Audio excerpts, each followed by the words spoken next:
Hi everyone, I welcome you all into this dellboomi session. So in the last session, we talked about process route component little bit, and apart from that, majorly we talked about Amazon S3. AWS S3 integration, right? So we try to understand what is a bucket, how to observe the data, right? I mean how to observe the files over there, right? And another very important thing we talked about is the process properties, right? Are process properties and dynamic process properties one and the same thing? No, process properties are components. Very nice. Process properties are components, right? A dynamic process property is not a component. Process property, once you define a process property, right, that is accessible across n number of processes, right? Whereas dynamic process property is restricted to a specific process. Process property can have multiple key value pairs. A single dynamic process property allows only one key value pair. Process properties supports a data type, whereas dynamic process properties stores everything as string. Process property allows you to basically to set the values which you would want to allow for that specific key, whereas we do not have any such provision in process property. In dynamic process property, you have to type the name of the key while retrieving the value or while setting the value, whereas in process property, it gives you an out of the box option to select the property from a drop down. So that's pretty much we talked about. Today we'll start with a new topic, which is again very important topic. Uh, that is about trackable fields. Okay. Any questions before that?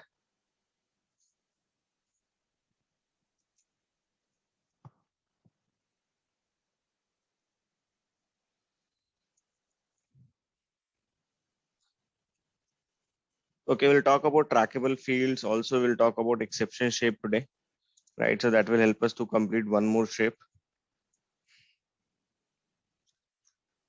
Right. So let's get started. So let me go back to the platform. Let me get into integration.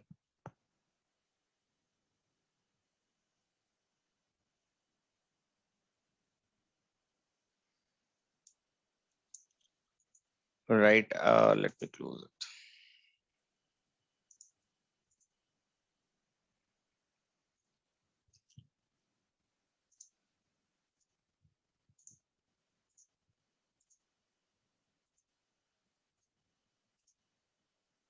Okay, so we have been working on a folder that is this one, right?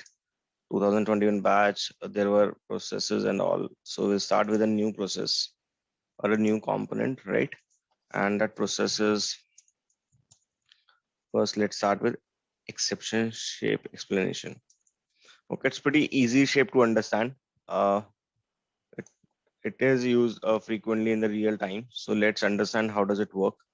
So we start with the start shape of no data type, and let's say we add a message shape to produce some static or dynamic document, right? And here we may have some data. Let's say order. Yeah, there is something called as order ID.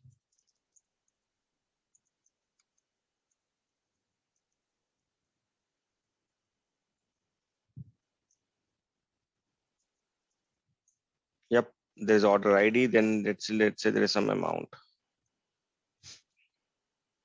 Okay, amount. Let's say is something like 9,000 USD.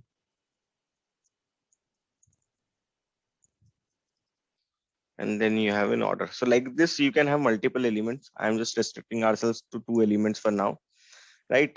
This is the data we have related to order. And now maybe sometimes what you want to do is you want to check certain fields, right? And if you do not find the data meeting your criteria in those fields, maybe you want to throw some exception, right? Maybe you want to throw some exception. So what do I mean by that? Let's understand this. So now right now in this order, there is an order ID, there is an amount. Let's say if there is any case where the amount is equal to empty or amount is equal to yeah, amount is equal to null, right? Then in that case, maybe I want to throw an error, right? So for example, I add a decision shape.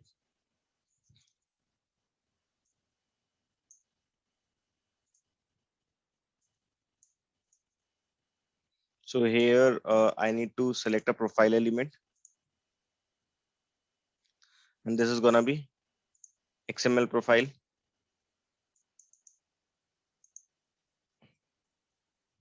order profile, something like that.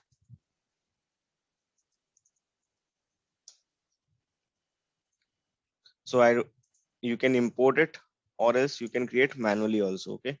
So order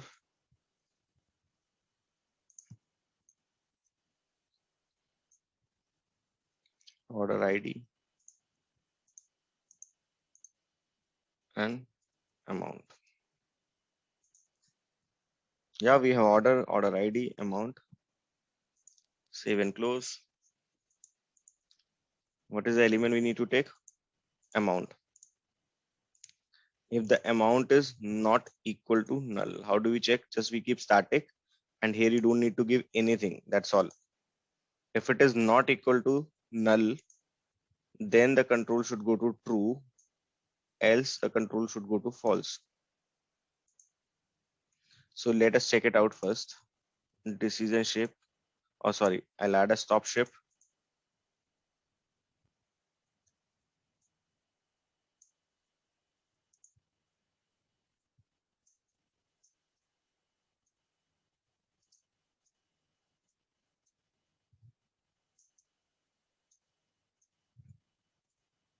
Yep.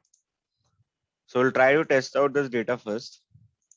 So if you guys remember when we were talking about the error handling, right? I told there can be two types of exceptions or two types of errors. Can anybody recollect what are the two types of error I talked about? Document error and process error. And document and process error is fine. I mean, that is a kind of classification which Boomi has.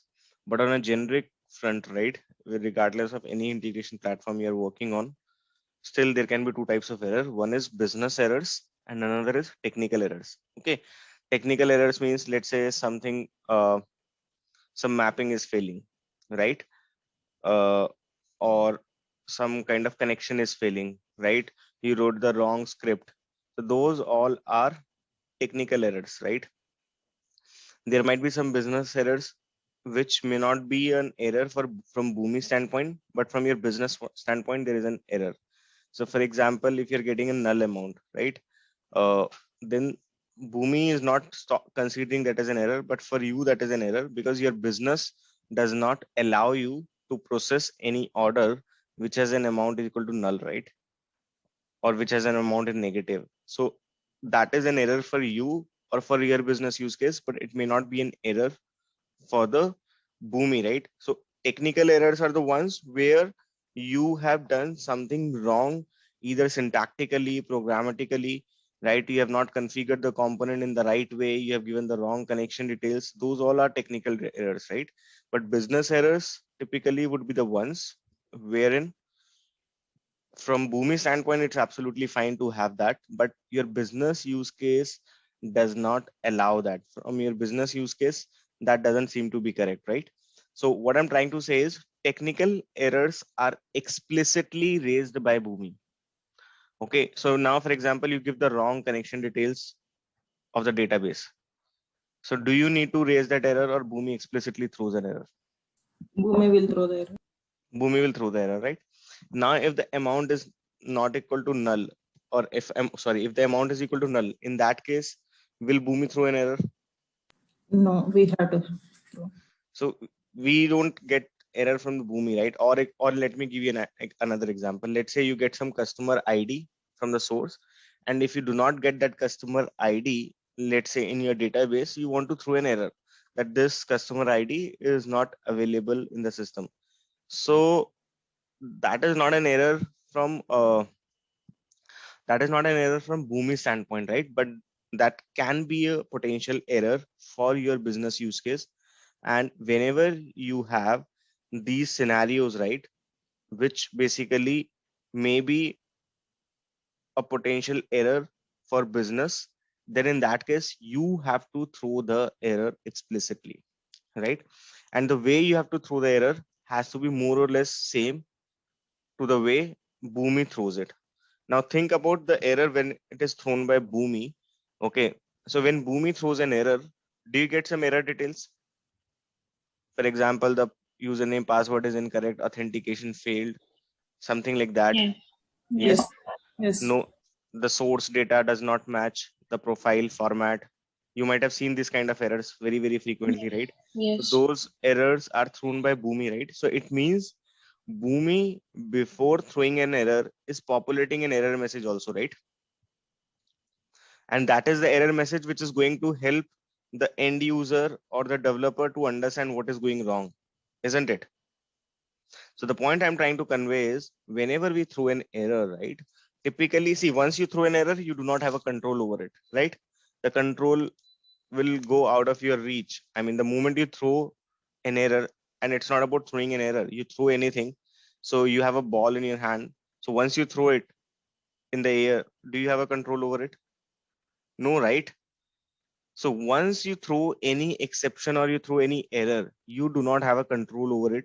What do I mean by that is you cannot populate anything in that error object once it is thrown. So it has to be done in prior to that. Before you want to throw an error, we typically try to populate certain error message so that the corrective action can be taken by the stakeholders on that. So let's first understand this. Now let's say what do I do is I will send this amount.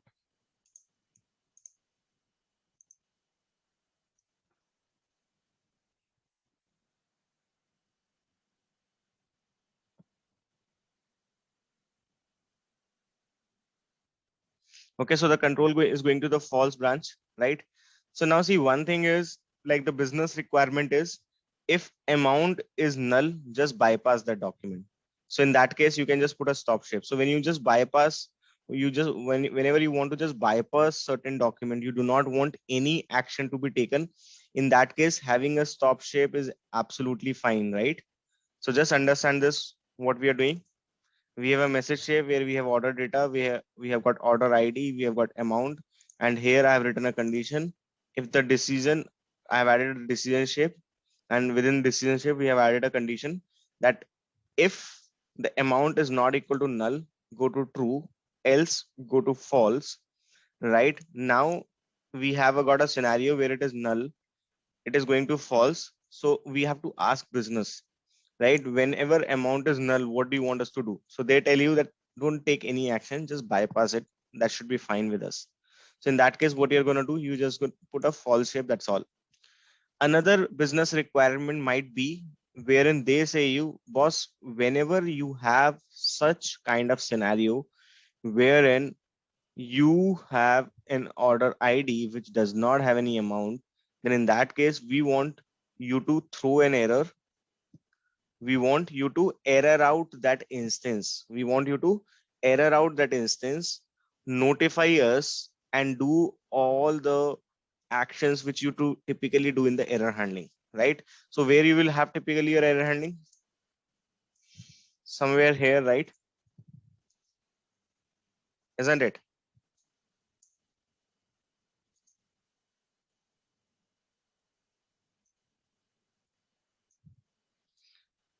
And how do we do the error handling? Typically, we create some error handler process. Yes or no? And what do we give input to the error handler process?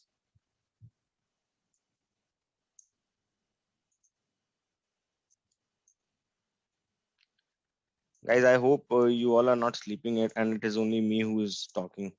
What do we give an input to an error handler? Empty document. Error details. Empty document. Error details. We will send the error details, right? Do you remember we created error details wherein I was trying to explain you the use of message shape? We created error details like error date time, process name, error code, error reason, execution ID. Do you recollect? Here we created a message shape. We tried to capture all these parameters, initial payload as well, right? Do you remember we created error details like this?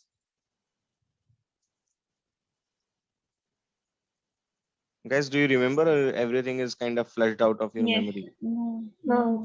Okay, we created this, right? And we added 7-8 fields within this. Yeah. So now this is gonna go as an input to your error handler, right? And we had a separate process for error handling, but somehow we did not implement it, if you remember, right? But I told you that we will try to create a ticket, service now ticket, or else we can write an email, and we can also audit the details in the database. So now, do you know how to audit the details in the database? Isn't it? Do you know how to perform an Yes. insert operation? Yes. Do you know how to shoot an email? Yes. The only thing you don't know is how to generate a service now ticket, which anyhow I will explain. So the point I'm trying to say is there'll be a try catch block. Here you will have some mechanism to create a error canonical, which will have all the details relevant to the error. So now what I want is whenever it is empty, I don't want to bypass that flow. Okay, I want to notify the right stakeholders. Now, whenever you want to notify using mail connector, it eventually leads to one connection license, right? So let's say you have purchased only 2 connection licenses. One, let's say you are doing integration between Salesforce and SAP, and you took only 2 connection licenses. Okay. Now you realize that whenever it errors out, your business is saying there is a requirement to throw an error.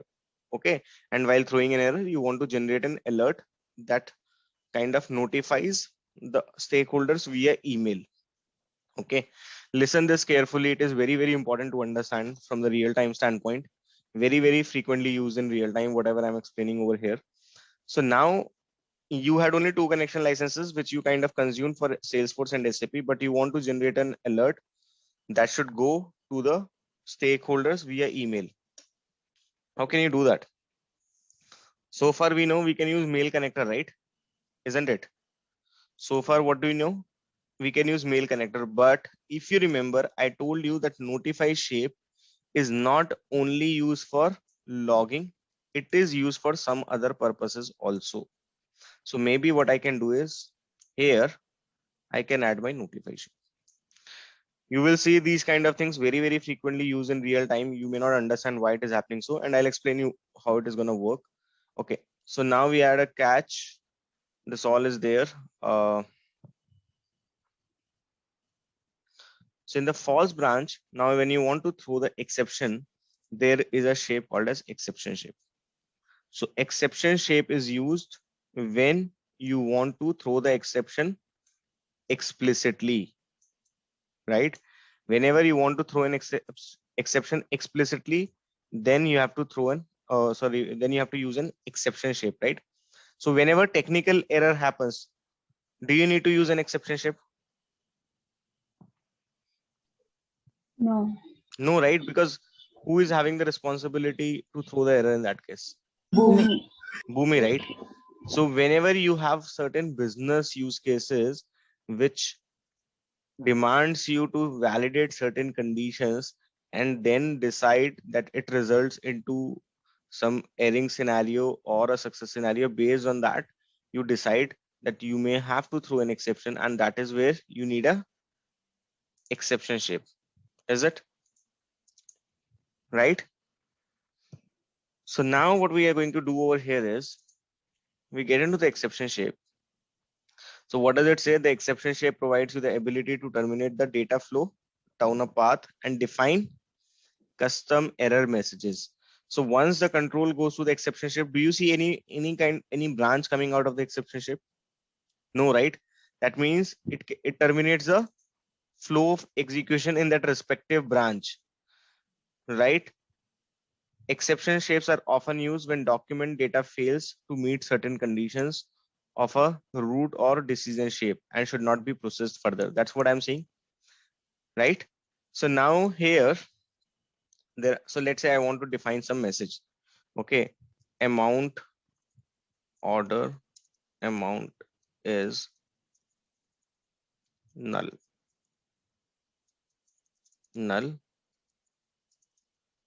for the order ID. Can I hard code the order ID? If I have multiple orders being processed, can I hard code the No. order ID? No. No, No. right? So this, I think this you are aware, right? We have been doing this kind of thing in the message shape also. Yes. Yes, this message is nothing but like a message shape only, right? So we go to the variables, we go to the which element? Profile element. Profile element. Which type of profile? XML profile, XML order profile, and what do we need to Order select over? ID. Order Order ID. ID. Very nice. We need to select order ID, right? Now here there is an important flag. There is an important flag called as stop a single document. Okay, a lot of people get confused about it. It says stop a single document. So let's read out. If only if it is on, right? If it is on means if it is checked, only the single document that reads the exception shape will be marked as failed. Other documents will continue to process normally. This is recommended in most situations. If off, the entire process will halt immediately and the process and all the documents will be marked as failed. So now there is a checkbox. I'm sorry. There is a checkbox in the exception shape, and the checkbox is about whether we can whether we want to stop a single document or all the documents, right? In this case, we have only a single document, but we can have multiple documents also, right? Now, what it is saying is only the single document that reads the exception shape will be marked as failed.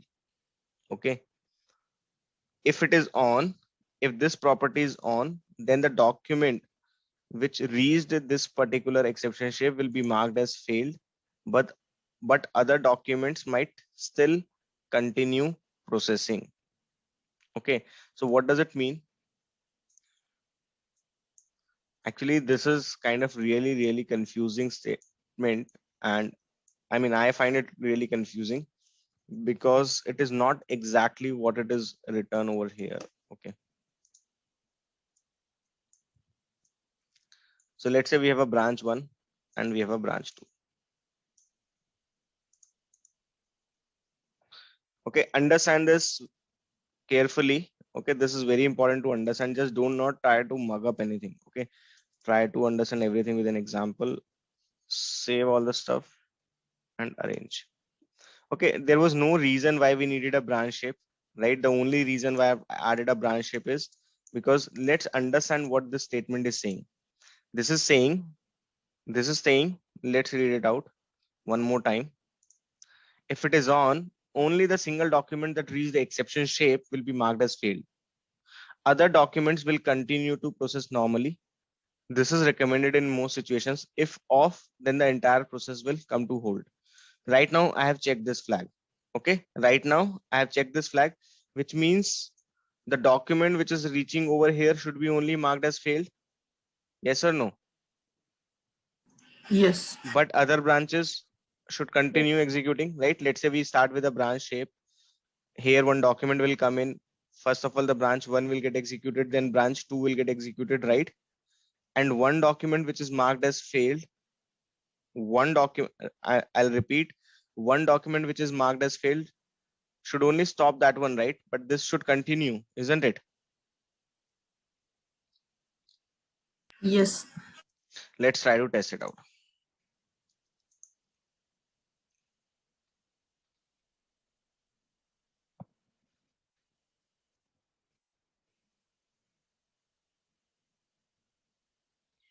Okay. Did the control ever come to the branch 2? You see decision shape, exception shape, and after exception shape, the control is going to the try catch.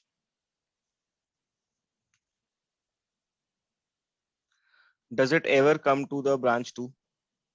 No. It said stop a single document, right? We checked that flag, right? But it is not letting the branch 2 to execute. So I don't know why. Maybe I understand it a little wrong, or see, my understanding about this is it is has nothing to keep it simple. How you have to understand it is When you check this flag, this will return into a document level error. When you uncheck this, it will result into a process level error. There is nothing more than that to this. I'll repeat. When you check this flag, it will result into which type of error? Document level error, right? And if you uncheck this, it will result into a process level. Process Okay. Okay. So document level errors and process level errors are the two different levels of error we can have in Boomi, right?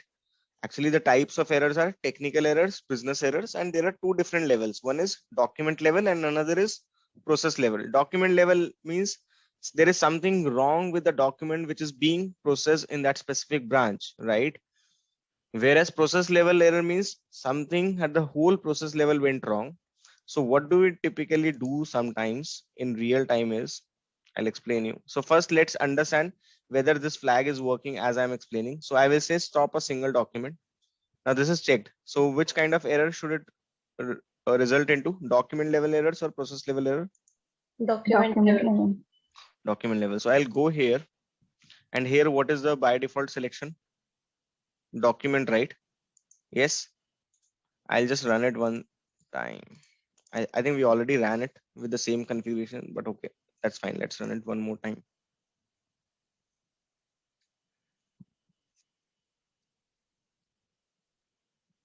Okay, this error which is raised over here. It is being handled here in the try catch. Yes or no? So it means it resulted into a document error. Then only it could be handled, right? Isn't it? Now what do I do is I, for example, uncheck this. So what type of error should it result into? Process level. Process level. I'll test it out. Are we handling the process level error right now? No. Do you see the error is not handled? And you get a pop-up. Order amount is null for the order ID, blah, blah, blah. Can you see this error? This error message typically so far, whatever examples you might have seen, this error message was getting populated by Boomi, right? But this time who is populating this error message? You are populating this error message, right? Isn't it? In the exception shape under the message section, whatever you write, that becomes your error message. Yes. But now the point I'm trying to convey is, was this try catch able to handle the error? The answer is no. Now I change this try catch from document errors to all errors.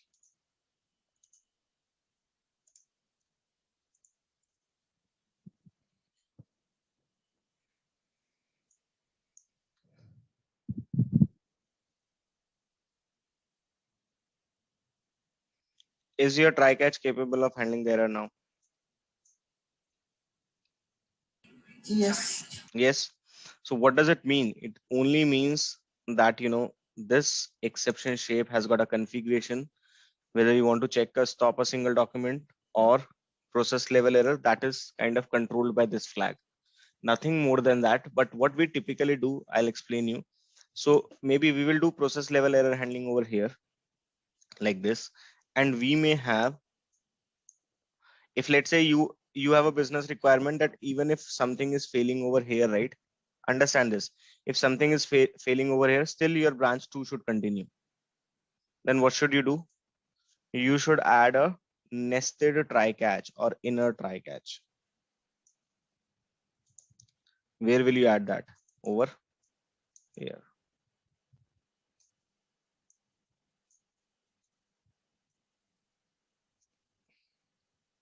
I may have a notify shape.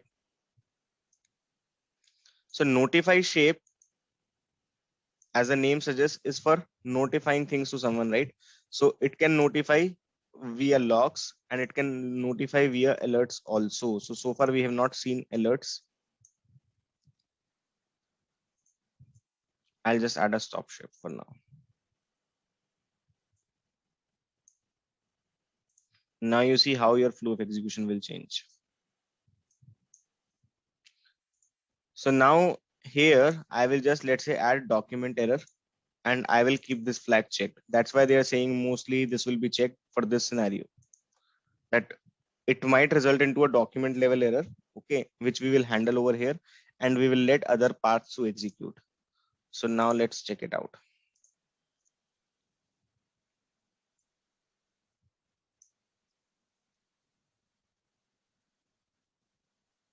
Do you see branch 2 executing now? Yes. Yes or no? So earlier branch 2 was not getting executed. Why it was not getting executed? So you have to understand one thing which is very clear, right? So the point where your exception is raised, right? And the path which you have to execute. So you have to handle error in between that, right?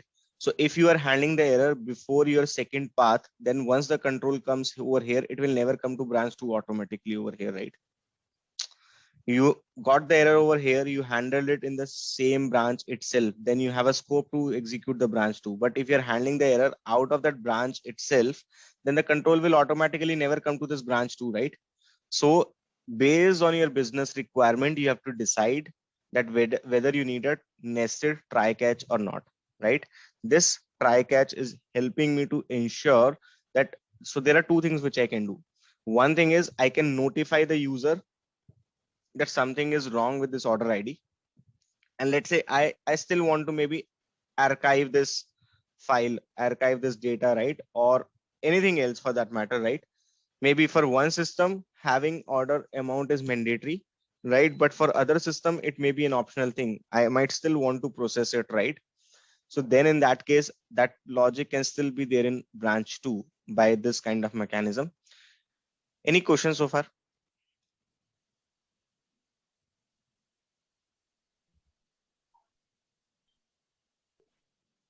Sumit, I'm not getting that nested try catch.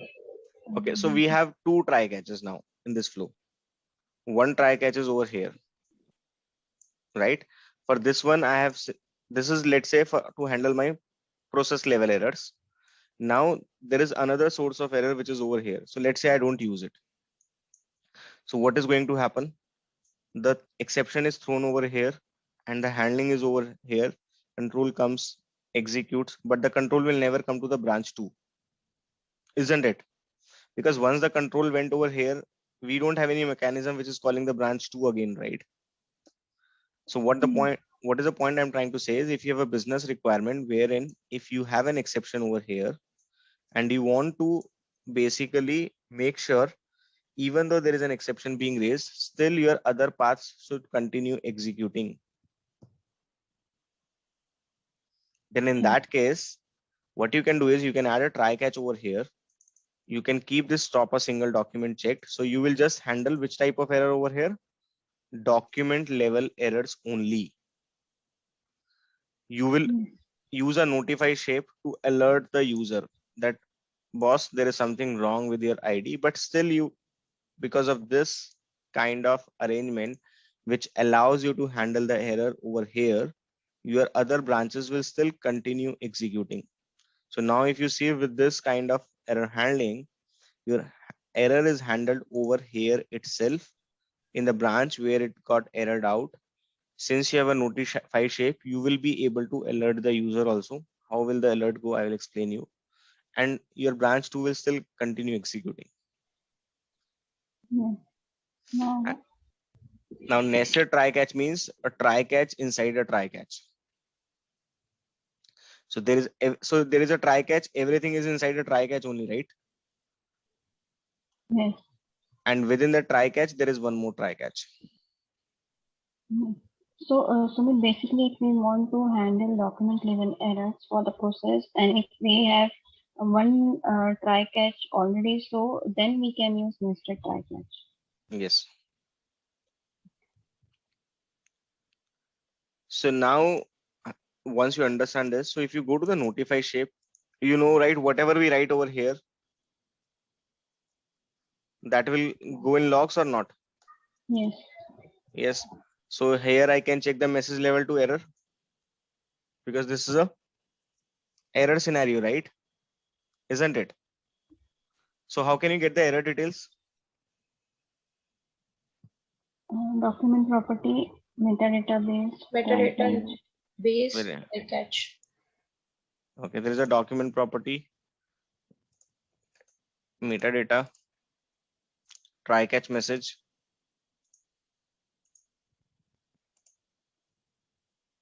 So where you will see that error message now? In the logs, right? Isn't it? Do you Yes. see that in the logs? Let's check it out. Which kind of logs are these? Process level logs. Process level logs. Can you see in the notify error reason? Why you see this in red color now? Or red or pink, whatever it is, not red, pink. Because Because its level is severe. its level was changed to error. Okay, Okay. so we change to, so error is considered as severe for this, right? But so there is info warning severe, but what did we select over here? Error. Error, right? Oh, sorry, not here, right? So error is marked as severe, and so whenever there is a error log, it will be marked in red. Okay, I'll show you again. Yes, here it is saying error order amount is null for the order ID, blah blah blah. Okay, so this thing we already know. The only thing which we have learned new is, first of all, the exception shape helps you to throw the errors explicitly. Exception shape has a message section where you can define the error message. It has a flag called as a stop a single document, right? If you check that, it will result into which type of error? Document Document. level error. And if you uncheck that, it will result into a process level error. We can also have try catch inside a try catch, right? And sometimes if we have a requirement to continue the flow of execution for other paths, then it makes sense to have a nested try catch, right? Now, using this notify shape, if you scroll down, there is one option, write once per execution. That is used when you have so many documents and you want to kind of consolidate. You don't want it to execute multiple times, right? You don't want the same log to be, so let's say there is a log high and 100 documents are coming as an input. So when you select write once per execution, so in that case, only one time that logger will print.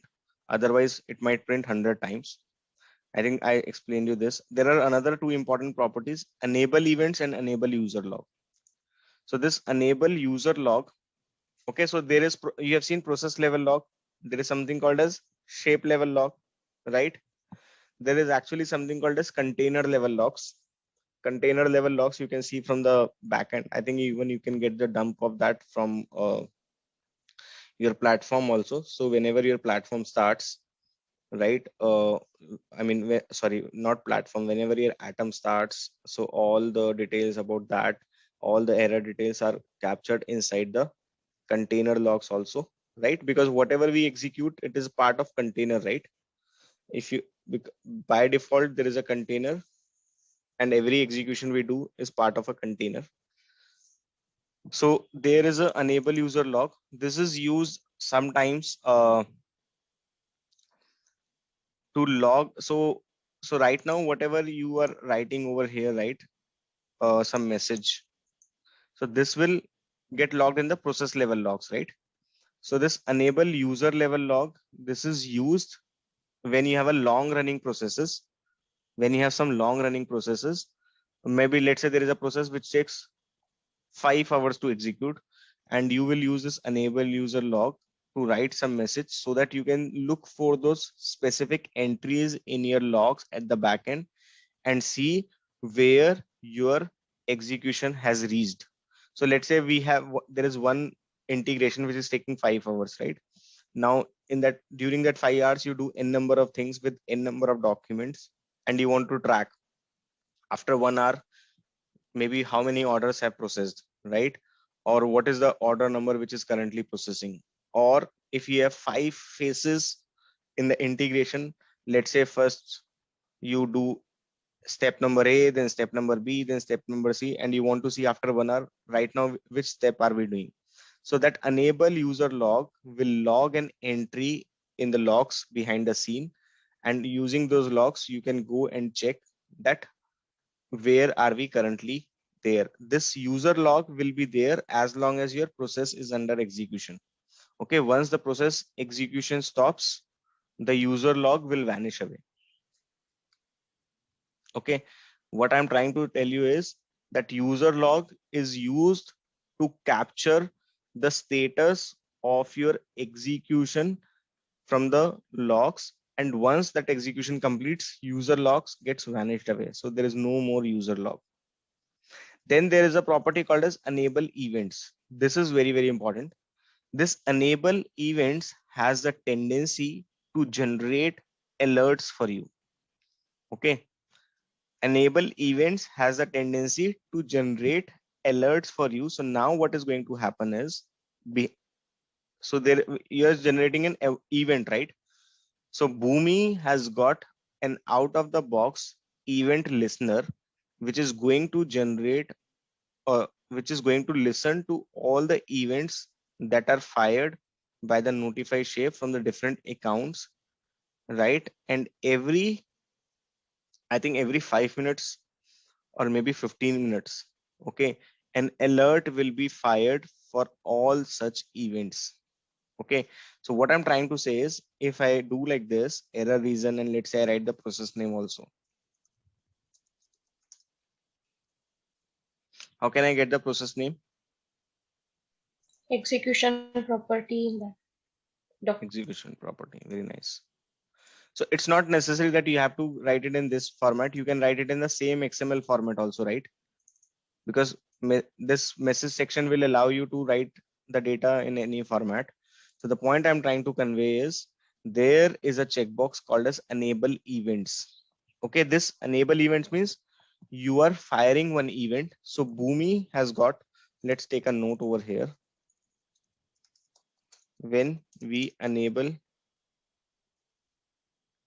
events in notify shape, then there is a default, or there is a out of the box event listener in Boomi, which would listen for all such events generated by notify shape,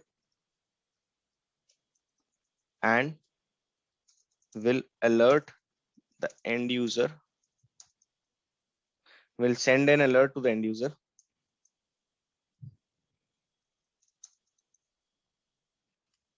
So it can send an alert to the user via two different modes. One is RSS feed. This RSS feed works for your non-prod environment, and it can also send via email, and that works only for prod. RSS feed, non-prod, and email feed for prod. Let's understand this. So you are saying enable events. So if you just want, let's go to the documentation for this one. So from here, you can directly get routed to the documentation of the specific shape, right? So right now I want to get into the documentation of notify shape.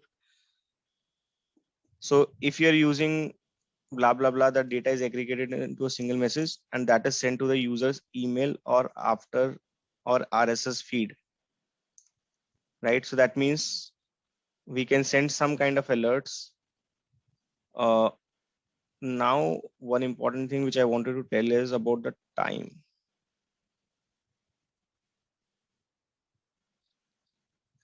I think it was 5 minutes. Not sure if they changed it to 15 minutes. Let me check.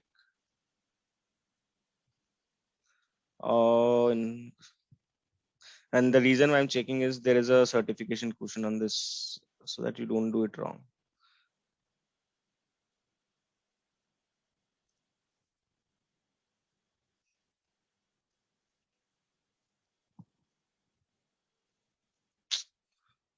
Okay, this is something different. The notify shape gives you an option to build custom logs, blah, blah, blah.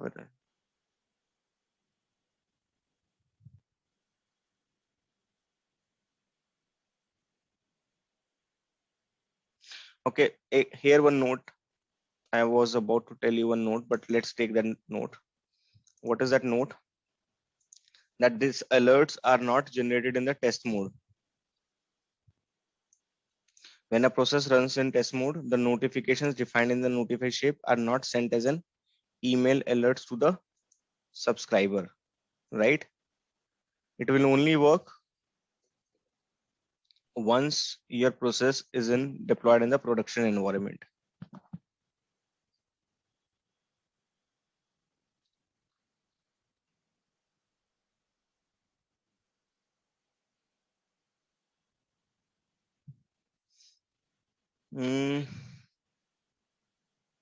Okay, I'll tell you the timing. I don't remember, but another important note which I want you to know is about the user log.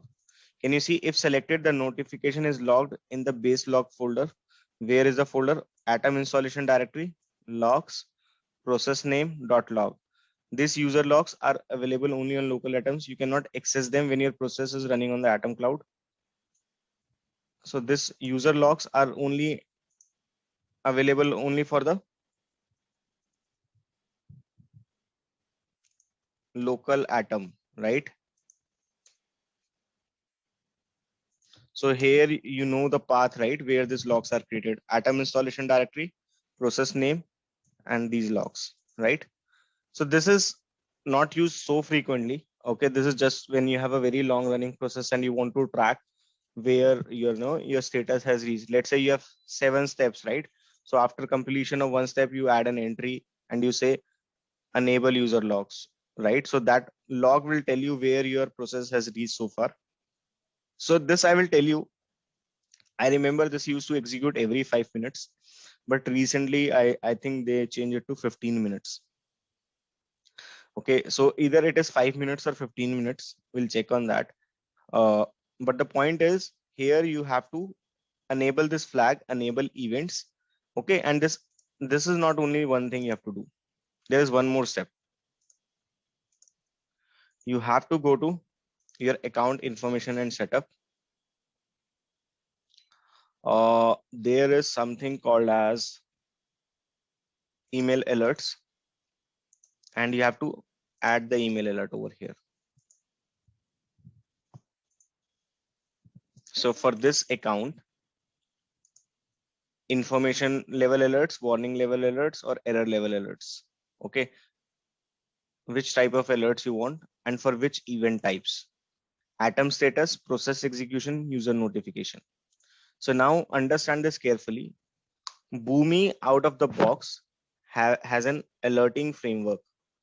Okay, which type of alerts? Boomi out of the box has an email alert framework which will send you the details for all the different types of events. What are the different types of events? Atom status, process execution, and user notification. So this atom status has nothing to do with the notify shape. So what does it mean? That if you want, let's say something goes wrong with an atom, right? Atom status is if it is airing out. Let's say your atom goes down, and if you want to be notified for all such scenarios, you can configure this alert. That's all. That's all. So you will constantly keep on getting the alert for the atom status whenever it is airing out. So you can see this email alerts page. It allows you to subscribe for the different types of alerts. You can set up subscriptions to receive emails reporting the atom status, process execution, and user notification. Okay, so this page contains the user level subscription settings for all of the Boomi accounts that you can access with your username. And I think in this one we should have the time period, maybe how frequently it is sent. Yes, it's 15 minutes. It's given there. Was it's here or here? And It's in email alert settings down. Yeah. yeah, every 15 minutes Boomi polls the accounts in the alert list. Depending in your log level, they will send you an alert. I think it used to be 5 minutes earlier. Okay, and so they keep on changing few things here and there, right?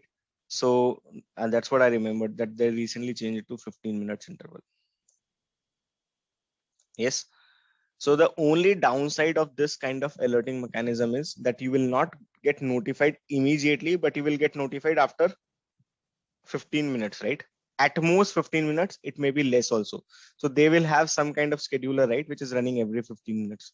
Now at most it will take 15 minutes or lesser than that, right? So you can add email alert for different accounts. Right now from my user, I have only one account. That's what it was saying. And then let's say I select information and process execution, right? So if I want to track the status of the process execution, if my process level error is happening, right, those kind of things, then I can select process execution. There is something called all also, or else there is something called as user notification. Now this user notification is linked with your notify shape. So notify shape, which generates which type of alerts or which type of events? Notify shape will generate which type of events? User notification events. Okay. The notify shape will generate user notification event. Now you generated an event, right? So somebody will need to subscribe to an event, and what it will need to do, it will need to alert the user. So that will only happen when you have subscribed for the email alert. I'll repeat, notify shape is generating an event of which type? User notification type. Now there is a listener, right, which will listen for that event. Now what to do after listening is defined with this email alert. So if you have if you have done the settings that for all the events of the user notification type you want to send an alert, right, then it will do it over here, right? So if you select info, warning and error are automatically covered in that. Info is the minimal level, right? So if you will select info, you will get the alerts for errors and warnings automatically. So if you set this setting, and here if you are setting this setting, right, which setting? Enable events, then you will start getting email alerts. But again, the note is these alerts are only generated on the production environment. These alerts are only generated on email alerts are generated only on the production environment. On the lower environments, only RSS feed works. Okay, email alert is restricted only for the production environment. Okay, I'll repeat. This is very, very important. So what I was telling is the notify shape, apart from being a logger, there are two more functionalities. Enable user log, where the logs are created at this path.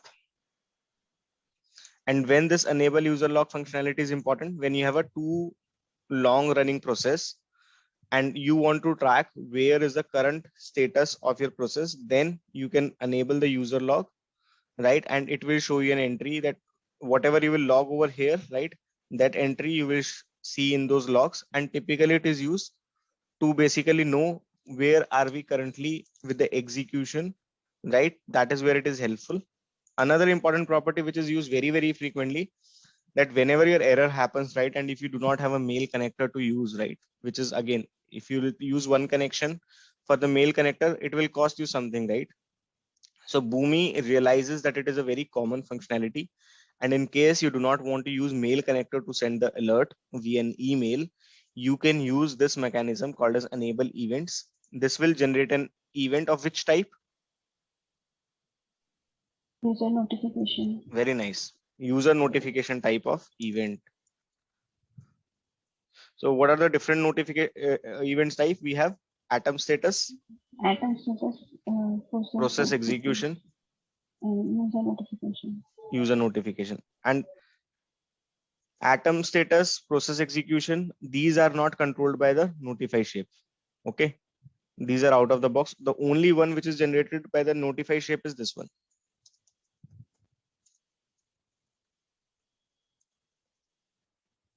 Right? And if we want to subscribe for these events,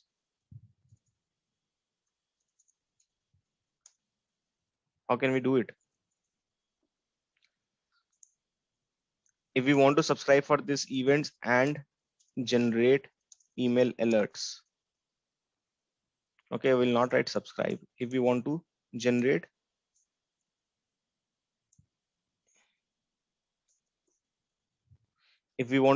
email alerts for these events, then how do we do it? We go to setting, account information and setup, right? Then there is email alerts, and here you can define those. And this email alerts only work on which environment? Your production environment only. Any questions in this, guys? Where is RS feed? RSS feed, I have never used it, to be very honest, but yeah, it is find here only.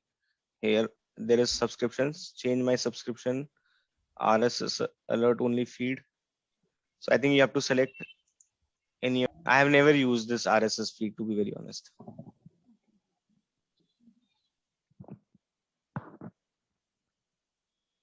In the account information, you have to do certain settings, and then you will get those RSS feeds whenever any RSS feed will work for both. So not for both, it works for your non-prod environments.